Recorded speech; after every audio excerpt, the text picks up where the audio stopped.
Hello, everybody. I hope you've been well. I hope the Lord has kept you well, you and your family, and your children also. You are in class with me, Teacher Purity.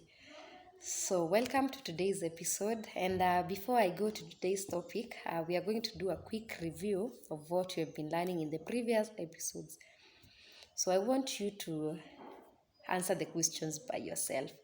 Number one is, have you visited the school you want your child to join?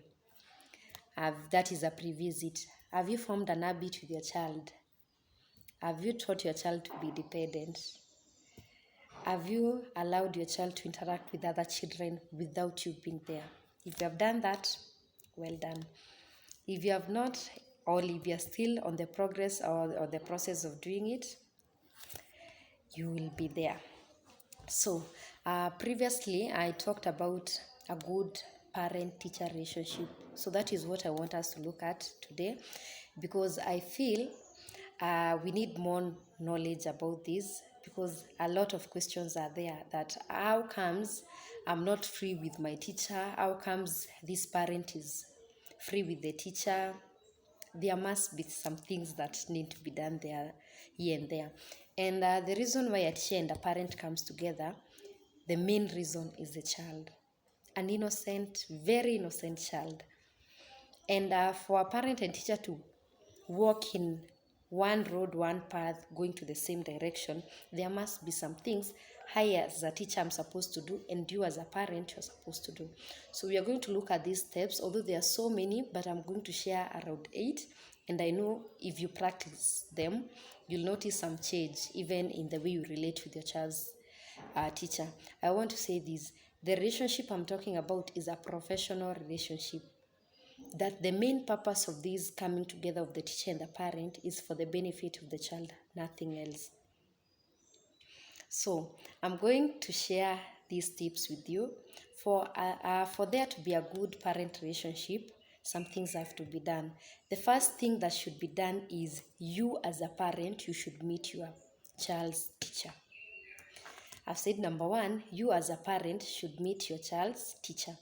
What do I mean by this? That even if I'm letting my child join pre-group, even if I've transferred my child to a new school, when I take my child to the office, maybe to the secretary, when they are being walked to their new class, let me be there. Let me go and meet this new teacher. Let me introduce myself. Okay, I'm Mama John, and the teacher will tell me I'm Teacher Purity. Talk more about your child. What is it giving you, or why is it good to meet the child's teacher at day one? What it does is, if you are meeting with me for the first time, after I telling you my name, I expect you to tell me your name. I expect you to tell me more about your child. This means I want you to share honest situation, all issues about your child. I want to know about the health of your child. Tell me that my child is allergic to 1, 2, 3. Tell me that my child throws tantrums. Let the teacher know from day one. Let the teacher know about the family matters, if there is one that is really or can affect the child. Let the teacher know all these things. That's the things. Let the teacher also know about the strength and weakness of the child. It's okay to tell the teacher that, my boy, once you correct him, he might cry. It's okay, tell me. You are making me to become more confident, that is, and even to be more aware about your child. If your child has health issues, let me know from day one, or let your teacher know from day one. Tell me that in case my boy takes too much sugar, he gets tonsils. What will this tell me? In case I have a birthday party in my class, I'll avoid giving maybe the icing sugar, which the children love most, to your boy. Or I'll make sure that whatever, maybe there's something I'm sharing, I'm rewarding, I'll not give him a sweet. I may give him a fruit. Why? Because you notified me from day one. So meet the child's teacher. Let them know about any issue about your child. That was number one. Number two is, find out how the teacher wants to be reached. Find out how your child's teacher wants to be reached through. Maybe in the institution that you have taken your child, they don't allow teachers to have your contact. So it's okay, ask the teacher, how do you want us to be communicating? Like in my school, you communicate to the teacher using a diary. So we have a diary which acts like our means of communication. So if a teacher has an issue, I write on the diary. There's the side of the teacher and there is a side of reply for the parent. So today I write, your boy was not feeling well. Maybe tomorrow the mom will tell me, thank you, I took him to the hospital, he has some medications. Get it clear from day one that you're supposed to communicate to me through one, maybe a diary. The other schools where they use an email, so you get the chance to get the email from the teacher. The other schools that allow the parent to have the contact of their teacher, it's okay. So get it from day one. How should I communicate to my child's teacher? Number 3, be respectful to the teacher's time. Be respectful to the teacher's time. There are other times that maybe after your child's joining school, you'll find that a teacher has written on the diary that they want to see you in school. Maybe there is a consultation. Please appear on time. Maybe I wrote you come to school at 3 in the evening, then you appear at 6. Try to be punctual. Respect the teacher's time. Are we together? Number 5, never talk negatively. I repeat, never talk negatively about your teacher in front of the child. Never talk negatively about your child's teacher in front of your child. What this does, it creates a negative mentality to the child's mind about their teacher. It's okay to talk about a teacher. Even if you have an issue with the teacher, you don't have to talk it in front of the child. And this happens when it's not intentional, by the way. What happens is maybe you are a parent, a friend has come home, you want to talk about where your girl or your boy goes to school, and then you say something negative about about the teacher, and the child is present. What this does, it makes the child never to trust the teacher. Especially where you use this popular thing, mwalimu anaonea mtoto. So what will the child be doing every day? If I correct the child in class, even if they have done a mistake, to them, they will not have the mentality that, okay, teacher has done this because I've done this. To them, they think that you said, so teacher ananionea. So there will never be a good relationship between me and this child. And maybe some of these things that you say can even affect their performance. You say teacher ajui. So despite how much I may try to explain something in class, this child will never listen. So can we mind how we talk to them? Demonstrating respect for your child's teacher will also set a good example to the same child about the teacher. Okay, number 6, appear during school special events. Currently, there are different events in different schools. There are graduations, there are prayer day, there are even sports day. Please appear.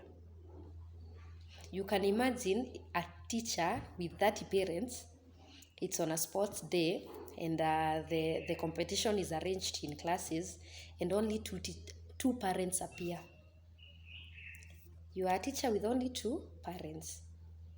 So try to make that time to be present. And what this shows is you are committed to the school where you took your child. That to you, it's not only a school, but it's a home. You are a member of the school community. So, and it also shows the teacher that you are aware of the events in school. Maybe it was written in the newsletter when they were closing, there will be a sports day on this day, and you appear that day. It even makes the teacher feel, wow, the parents in my class are really ever there for me and the children. So we are number 6. Number 7, I want us to always support the teachers in your learners' work. A teacher sent home homework, you didn't follow up, the homework comes back to school undone. I tell the child to go home in the evening, so I add him more extra work. Today's homework plus yesterday's homework. Still no follow-up. Why don't you try and be present? Make time for this child. Make a follow-up. That yes, you get in the house late in the evening, you ask the child, have you done homework? Yes. Tell them, bring the diary I see, bring the book I see. Because we know children, they'll say, I've done, and they have not even attempted. But yet, they will tell you they have done, you don't even clarify from the book, and you sign the diary. You know, signing a diary means that you have accepted what has been sent back to school for marking to the teacher. So why don't you do this? Before every day, you sign the diary in the evening. Let you see, okay, it was maths homework, this is done. I sign. English, it's done. What this does, it even makes your child more responsible, because they know even if mommy does not request the book to check whether I've done the homework, she can do it even in the morning. Mommy can just check on my books. So give the child the support they need from you. And giving the child the support they need from you, especially with homework, gives the teacher even easy time. And it tells more about a parent who is at home. When I'm marking homework, I have too much about you who is at home, despite the child who has done the homework. Number 8, say thank you. You as a parent, learn to say thank you. You know, there are parents that only appear in school when there is an issue. But I try to encourage my parents that you don't have to appear to school when there is an issue. Make those immediate visit to school. You didn't even plan. You paid the school fees. You don't have to send the bank slip on the diary. Bring it to school. As you come checking the progress of your child. That I don't have to see a parent and the mentality is, what have I done? Alibeba sweater. No. Appear in school in good times and in bad times. This will show the teacher that you are with them. You are working with them. It's a journey. For the success of your child, it's a journey that I, as a teacher, and you as a parent, we have to work together, going the same direction. So don't just appear in school when there are issues. Appear even to tell me, wow, I've noted my child lately has a good handwriting. That one will make my day. Appear to school to make those tiny remarks that you have noted in your child's progress. Tell the teacher you have noted, right now my child can speak clearly in English. As you say that, you can even include other things that are not going well. Tell me, I've noted he has a good handwriting, but check his spelling mistakes. He is skipping some. I'll take it positively.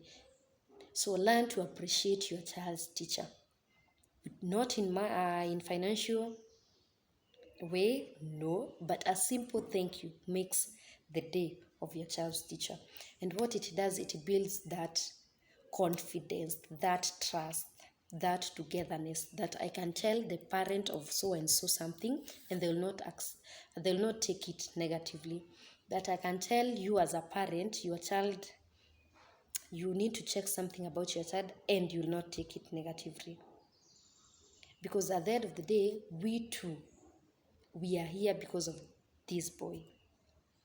So that's all for today. I'm going to mention what I've said. Number 1, I've said meet your child's teacher.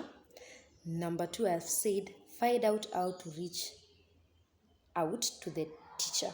Maybe through a message, through the diary, find out how you're supposed to communicate. Number 3 is be respectful of the teacher's time. Appear on time in case called to school. Number 4, I've said never talk negatively about a teacher in front of your child. Number 5, I've said appear during school, special events. Number 6, I've said say thank you.